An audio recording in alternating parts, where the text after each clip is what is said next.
Jadi di sini gua ngelihat laptop ini kayak ngelihat satu brand beli dari suatu pabrik gitu kan. Terus di rebrand menjadi laptop ini Advan. Terus disuntik OS buat packaging terus jualan dah.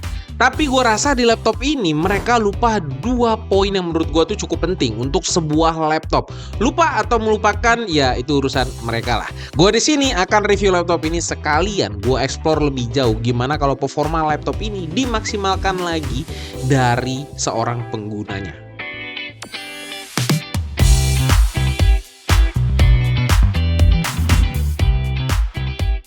Desain sebenarnya itu kayak laptop lain sekelasnya, belum ada yang spesial di sini. Tapi yang penting itu nggak norak, bawa kemana-mana masih bisa tetap keren. Dari dimensi laptop ini cukup besar dan tebal, tapi untuk bezel layarnya itu lumayan tipis. Untuk kiri dan kanan atasnya itu lumayan tipis. Di bezelnya juga sudah ada privacy shutter, dan untuk build quality-nya sendiri udah cukup kokoh buat laptop kerja, walaupun bahan yang digunakan di bodinya menggunakan plastik polimer. Untuk berat laptopnya sendiri ada di 1,42 kg, charger 45 wattnya itu ada di 130 gram. Harus diakuin bahwa keyboard di laptop ini nggak jelek sama sekali, feel-nya juga cukup asik. Cuman backlit-nya masih belum ada di laptop ini. Jadi kalau di tempat gelap, ya keyboardnya nggak bisa diharapin aja. Untuk touchpad-nya sendiri itu udah cukup gede, bisa dibilang ini untuk kelas harganya, lagi-lagi untuk kelas harganya ini udah gede banget. Jadi bisa dibilang untuk browsing atau baca-baca di laptop ini masih bisa diajak asik juga.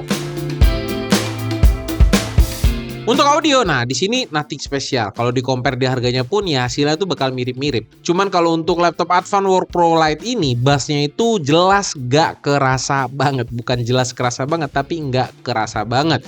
Kalau kameranya, nah ini nih yang buat gua kurang puas di laptop ini. Di pencahayaan yang cukup, gambarnya itu masih kelihatan burik. Backlit-nya juga kurang pinter. Jadi kalau pencahayaan kalian gak terang di bagian muka, terangnya di bagian belakang, ya muka kalian bisa jadi kelihatan lebih gelap atau hitam gitu kan, kayak hantu. Dengan spek yang cukup tinggi, pas datang gue kira laptop ini ya paling pakai panel TN. Ternyata panel yang digunakan udah IPS dengan resolusi Full HD 60Hz tentunya. Untuk color gamutnya sendiri memang kita cuma bisa berpasrah diri aja, gak bisa dipasang ekspektasi tinggi. sRGB-nya itu mentok di 63%, Adobe RGB di 47%. Untuk brightness tertingginya itu ada di 296 nits. Tapi untuk layarnya sebenarnya itu udah cukup oke lah. Di harga yang murah dengan spek tinggi, kita bisa dapat layar IPS loh. Dan hinge layarnya ini bisa dibuka sampai 180 derajat. Tapi di sini masih belum bisa dibuka dengan satu tangan. Nih, dengan satu tangan ikut kebuka gitu. Untuk portnya di laptop ini gue bisa sangat apresiasi, udah canggih dan cukup lengkap. Di bagian kanan itu udah ada port 3,5 mm untuk audio, USB 2.0 dan USB 3.0 dan micro SD card reader. Di sebelah kiri ada HDMI 1.4, satu Type-C yang support DP atau DisplayPort dan power delivery, dan bisa charging juga melalui USB Type-C-nya. Dan ada USB 3.2 Gen 1. Untuk WiFi laptop ini menggunakan Wi-Fi 5 dengan modul Intel AC9560/160 Hz. Secara teori sih sebenarnya modul ini bandwidthnya itu up to 1730 megabit per second, tapi di laptop ini cuma bisa sampai 300 megabit per second. Jadi jangan heran kalau kalian punya bandwidth internet yang cukup kencang di atas 500 megabit per second misalnya, tapi di laptop ini nggak bisa jalan di atas 300 Mbps. Untuk Bluetooth-nya sendiri di laptop ini menggunakan Bluetooth 5.0. Nah ini yang gue bilang di awal-awal, sebenarnya spesifikasi dari laptop ini itu tuh cukup tinggi atau bisa dibilang tinggi banget lah untuk harganya. CPU-nya aja menggunakan Intel Core i5 12450H yang biasanya dipakai untuk laptop gaming. Buat RAM-nya emang by default masih single channel 8GB DDR4. Tapi di laptop ini juga udah nyediain satu slot yang masih kosong untuk tambah RAM-nya biar bisa jadi dual channel. Dan di pengujian kita pun kita langsung upgrade ke 16GB dual channel 3200 MHz. Untuk storage laptop ini pakai SSD entah brand dari mana gitu kan, karena gue juga baru dengar namanya itu AirDisk. Kecepatan read-nya itu 2400-an MB per second, write-nya itu ada di 1800 MB per second. Untuk storage-nya sih memang rada kurang aja di sini, cuman 256 GB. Terus gak gitu kenceng juga, mungkin buat ngejar harganya biar lebih murah lagi. Tapi ada anomali di sini. Kalau kita cek dari HW Info, SSD ini power cycle-nya itu udah 817 kali dan sudah sudah on atau sudah kena listrik sekitar 244 jam. Padahal ini laptop baru. Tapi ya udahlah ya, namanya juga laptop yang murah banget kan. Kalau nggak yakin tinggal upgrade aja SSD-nya ke 1 TB langsung biar lebih asik. Dan kalau bisa cari speednya yang di atas 3000 MB per second. Biar browsing atau loading file tuh jadi lebih asik di laptop ini. Kita balik bahas ke performance laptop ini nih. Kebetulan gue masih punya laptop Tecno Megabook T1 dengan CPU yang sama juga, tapi punya harga yang beda cukup jauh, 2 juta rupiah. Setelah gue melakukan pengujian untuk ngelihat raw performance dari CPU laptop ini, gue langsung nemuin kejanggalan, dimana gue notice CPU-nya ini berjalan sangat nyantai di suhu 77 derajat Celcius dengan daya maksimal yang ditarik itu cuma 20-an watt atau 21 watt.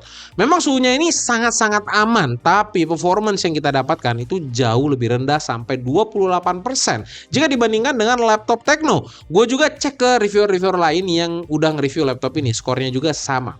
Dan akhirnya gue coba masuk ke BIOS, ternyata banyak opsi yang dibuka oleh laptop ini atau nggak difilter sama sekali sama advan-nya, kayak power limit, voltage, dan lain sebagainya. Dan akhirnya gue memutuskan explore untuk otak-atik BIOS-nya juga, dan akhirnya gue mendapatkan tuning yang membuat gue cukup puas setelah memaksimalkan performa dari CPU di laptop ini. Setelah gue tuning, CPU-nya ini udah nggak nyantai, bahkan suhunya itu sampai 100 derajat dengan daya yang diambil sekarang bisa sampai 3 kali lipatnya, yakni 61 watt. Padahal charger aja 45 watt. Nah, ini karena kita pakai charger Type-C yang 65 watt. Average raw performance dari CPU-nya juga naik sampai 31%.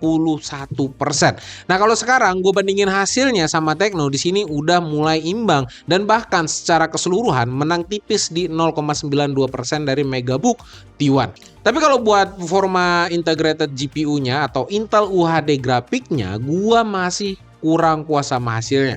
Yang dimana dengan pengujian menggunakan 3D Mark dan gue coba bandingkan sama pesaingnya, gue mendapatkan perbedaan performa lumayan jauh hingga 30% untuk IGP-nya. Tapi gue ngelihat skor fisik atau CPU-nya di sini Workpro masih menang setelah dituning. Ini sebenarnya bisa disimpulkan karena kita nggak tuning untuk power limit dari sisi IGP-nya. Dan memori di Tecno pun itu jauh lebih tinggi dari speednya. Kalau Advan ini menggunakan speed memori 3200 mega transfer per second, sedangkan Tecno itu menggunakan 4267 mega transfer per second. Hal yang sama juga berlaku di performa gamingnya atau di game-game ringan kayak Valorant gitu. Hasilnya laptop ini lumayan bisa ngangkat sampai lebih 100 fps kalau untuk gaming-gaming ringan. Gameplay yang gua rasain juga masih cukup nyaman ya, walaupun kadang agak sedikit ada frame drop gitu waktu banyak efek atau kena flashbangnya Phoenix misalnya. Cuman kalau dibandingkan Tecno, performa gaming di Tecno itu masih unggul. Untuk kestabilan performanya di sini gue coba seperti biasa ya, dengan Cinebench R23 10 kali berturut-turut tapi dengan 4 skenario berbeda, yakni dengan menggunakan charger bawaannya yang 45 watt dengan charger 65 watt yang kita punya dari Energy, dan konfigurasi BIOS dengan default dan power limit yang dilepas. Kalian bisa lihat hasilnya lewat chart berikut ini. By default performanya ini bisa dibilang rendah banget, dibanding Tecno pun itu cukup jauh tertinggal. Tapi setelah kita tuning, performanya jadi gacor abis, naik 30% lebih dengan charger Type-C 65 watt Energy yang kita punya. Bahkan setelah kita tuning pun kita ganti thermal paste juga, suhu pun jadi lebih turun. Daya yang diambil pun paling tinggi bisa mencapai 73 watt. Dan sekalian gua tambah iseng-iseng juga, gua pasang LN2 kontainer. Ini full tembaga LN2 kontainernya, dan performanya itu tambah gacor parah. Yang awalnya Cinebench R15 nya itu cuma 1000-an, ini cuma ditempelin doang ke coolingnya, itu performanya itu bisa naik 50%, skornya itu jadi 1500. Dan bisa buktiin bahwa laptop ini masih bisa menjalankan CPU package power di atas 60 watt, mobonya masih cukup, powernya masih cukup, cuman coolingnya yang nggak bisa bantu push performance-nya.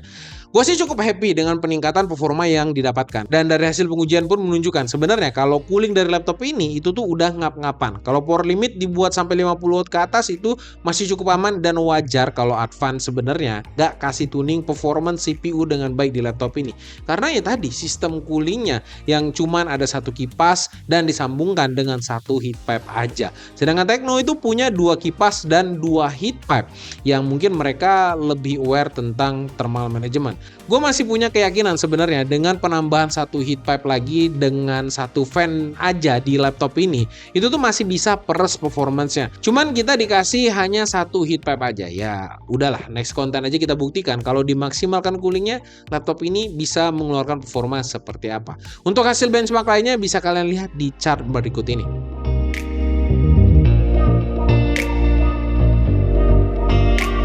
Laptop ini menggunakan kapasitas baterai 6000 mAh dan di harga 6 jutaan daya tahan baterainya ini cakep juga. Untuk browsing bisa 6-7 jam. Sedangkan video playback itu bisa hampir 8 jam.